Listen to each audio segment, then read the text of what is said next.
काफी लोग कह रहे हैं कि लवबर्ड जो है वो 6 साल तक एक्सपोर्ट नहीं होगा। क्या ये बात सच है? क्या वाकई लवबर्ड 6 साल तक एक्सपोर्ट नहीं होगा? देखें, इस बात का कोई किसी किस्म का प्रूफ नहीं है कि किस टाइम लवबर्ड एक्सपोर्ट होगा या किस टाइम नहीं होगा। इस बात को कोई भी यकीन के साथ अभी फिल वक्त नहीं कह सकता। अलबत्ता जो लोग ये दावा कर रहे हैं कि लवबर्ड 6 साल तक एक्सपोर्ट नहीं होगा, उनका दावा गलत भी हो सकता है। अगर आप मुझसे पूछें कि मेरा क्या अंदाज़ा है, तो मेरे अंदाजे के मुताबिक लवबर्ड बीच बीच में एक्सपोर्ट ज़रूर होगा, क्योंकि ऐसा हो ही नहीं सकता कि इतनी बड़ी तादाद में परिंदा फिरता रहे और एक्सपोर्ट हो ही ना, या कोई बंदा एक्सपोर्ट करने की कोशिश ना करे, क्योंकि जो एक्सपोर्ट करने की कोशिश करता है उसको रोजी रोटी मिलती है। अब आप समझ रहे हैं मेरी बात को? कौन सा ऐसा एक्सपोर्टर है जो इतनी भरी तादाद में लवबर्ड देखता रहेगा और खामोश बैठा रहेगा और एक्सपोर्ट करेगा ही नहीं? ऐसा हो ही नहीं सकता। हाँ, ये हो सकता है कि वो खामोशी से एक्सपोर्ट कर दे, लेकिन ये सब भी अगर होता है तो ये होगा गर्मियों के बाद, क्योंकि अभी फिल वक्त इतनी ज्यादा गर्मी है, परिंदे घरों के अंदर मर रहे हैं, पंखे के सामने मर रहे हैं। तो सोचें कि एक्सपोर्ट करने में तो ये इनको गधों पे लाद कर ले जाया जाता है और पहाड़ियों की पहाड़ियां चढ़ाई जाती हैं, आगे पीछे बॉर्डर क्रॉस होते हैं ईरान के साथ। तो फिर उसमें जाहिर सी बात है माल बचेगा ही नहीं। और पिछली पूरी हिस्ट्री उठा लें कि इस तरह का जो सीजन होता है, गर्मियों का जो टाइम होता है, जिंदगी में कभी एक्सपोर्ट इस टाइम हुई ही नहीं है भाई। ये बात मैं बिल्कुल मानता हूं कि लवबर्ड पर बुरा वक्त चल रहा है, वो तो मुझे भी नजर आ रहा है, लेकिन ये वक्त हर वक्त इसी तरह रहेगा, इस पे कोई दावा नहीं कर सकता। सुनी सुनाई बातों का यही मसला है कि ना तो उन पे यकीन किया जा सकता है और ना ही उन्हें झुटलाया जा सकता है। बस सिर्फ सुनना पड़ता है ताकि हमें पता चल सके कि लोग क्या सोच रहे हैं। जरूरी नहीं है जो लोग सोच रहे हैं कि वही होगा आने वाले वक्त में, क्योंकि ऐसा होता तो आज पाकिस्तान के लोग दुनिया के तरक्की याफ्ता लोग होते। चलिए थोड़ी देर के लिए मान लेते हैं कि थोड़े लंबे अरसे तक अगर एक्सपोर्ट नहीं होती तो क्या परिंदा बिकेगा नहीं? अब आप मुझे बताएं, मेरा सवाल आपसे है, अगर एक्सपोर्ट नहीं हो रही कुछ दिनों के लिए तो क्या आपके बर्ड्स नहीं बिकेंगे? क्या इस वक्त आपके बर्ड नहीं बिक रहे?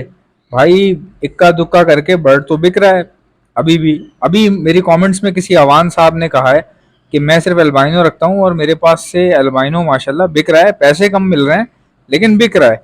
तो इसका ये मतलब है कि चीज़ें चलेंगी खूबसूरती की बुनियाद पे। मैंने आपसे पहले भी कहा था कि वही बर्ड रखें जो खूबसूरत है, वो बर्ड ना रखें जो महंगा है। आपको लालच आ जाती है कि जो बर्ड महंगा है वो लेंगे, उसके बच्चे निकलेंगे, हम भी महंगा महंगा बेचेंगे, वाह बड़ा बड़ा गेम। लेकिन असल बात ये होती है कि जब तादाद ज्यादा हो जाती है ना लव बर्ड की, तो बिकता वो है जो ब्यूटीफुल होता है। अब ब्यूटीफुल क्या क्या चीजें हैं भाई? ओपलाइंस तो बहुत ही खूबसूरत है। रेड हुड ओपलाइंस हो गए, बहुत ही खूबसूरत होते हैं रेड हुड। पारब्लू ओपलाइंस हो गए, मैंगो हेड जिसको कहा जाता है, ये बिक जाते हैं बड़े आराम से। ठीक है, और इसके अलावा वॉयलेट ओपलाइंस वगैरह ये सब बिक जाते हैं। वॉयलेट पारब्लू ओपलाइंस, ये तमाम चीज़ें बिक जाती हैं, खूबसूरत हैं। और इसी के साथ साथ एल्बाइनो रेड आइज ये भी आराम से बिक जाता है, कोई इतना बड़ा मसला नहीं होता इसमें। अब आप बोलेंगे क्रीमिनो, देखें क्रीमिनो भी बिक रहा है लेकिन थोड़ा कम कम बिक रहा है। बिकॉज बात ये होती है कि एक बर्ड में कितने कलर हैं, कितने कलर हैं और कितनी ब्यूटी। आप मैं आपसे सवाल पूछता हूँ कि आपको लव बर्ड के अंदर सबसे ज्यादा ब्यूटीफुल कौन सा बर्ड लगता है? तो आपके मुंह से फौरन निकलेगा ओपलाइन। ओपलाइन की वजह ये है, गर्दन का, सर का कलर और धड़ का कलर और दुम का कलर और, तो तीन कलर जो है ना वो समझे कि एक ही बर्ड में आ रहे हैं।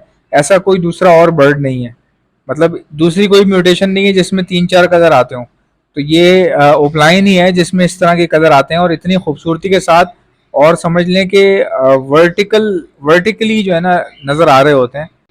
इनमें स्कोप भी है और शौक भी है और खूबसूरती भी है। जितने भी लोग अभी काम कर रहे हैं उनको मेरा मशवरा यही है कि भाई सीधा देखो सामने ओपलाइंस की तरफ और काम करते जाओ खामोशी से। शौकिया रखो आप, ठीक है? फ़ायदा अल्लाह देता है, फ़ायदा तो सिर्फ अल्लाह देता है। अब हर चीज़ शुरू करने से पहले फ़ायदा सोचना शुरू कर दोगे तो इस तरह तो गलत बात है ना। इस तरह तो कोई भी काम नहीं हो सकता। तुम दुकान नहीं खोल सकते, तुम लब्बड़ की बात कर रहे हो भाई। आज मैं आपको एक सोचने का तरीका बताता हूँ। देखें सोचते कैसे हैं।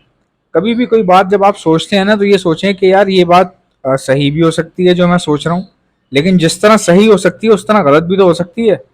तो इसीलिए आपको हमेशा अनबायस, अनबायस का मतलब होता है गैर जानिबदार, यानी कि गैर जानिबदार होके सोचना चाहिए। किसी की तरफ झुकाव नहीं होना चाहिए आपका, या जो बात आपको सोच में आ रही है वही सही हो ऐसा नहीं हो सकता, या जो बात सामने वाला कर रहा है वही गलत हो ऐसा नहीं हो सकता। आपको न्यूट्रल रहना पड़ता है और जो भी बात सुनते हैं या सोचते हैं उसको न्यूट्रल रखा जाता है कि यार ऐसा हो भी सकता है, नहीं भी हो सकता। सबसे अच्छा बंदा जो होता है वो वही होता है, नेगेटिव बात सुन के वो यही सोचता है कि यार जरूरी थोड़ी है कि ऐसा ही हो। अब मेरा आपसे एक सवाल है जिसका जवाब आपने कमेंट्स में देना है। वो सवाल ये है कि जैसे ही एक्सपोर्ट खुलेगी तो सबसे पहले एक्सपोर्ट कौन सी म्यूटेशन होगी, या ऐसी कौन सी म्यूटेशन है जिसको एक्सपोर्ट के दौरान सबसे ज्यादा नजर में रखा जाएगा, या सबसे ज्यादा फर्स्ट प्रायोरिटी पर रखा जाएगा, या उसी उसी को पहले एक्सपोर्ट किया जाएगा। ये आपने मुझे कॉमेंट्स में बताना है। कराची में घर बैठे दाना मंगवाइए, दाना मिलेगा आपको घर बैठे आपके डोर स्टेप्स पे, वो भी बाजरे के बगैर, 260 रुपए फी किलो के अंदर। ऑर्डर करने का तरीका ये है कि दाना लिखकर सेंड कर दीजिए मुझे मेरे व्हाट्सएप के ऊपर। मेरा व्हाट्सएप का नंबर है 0327231040।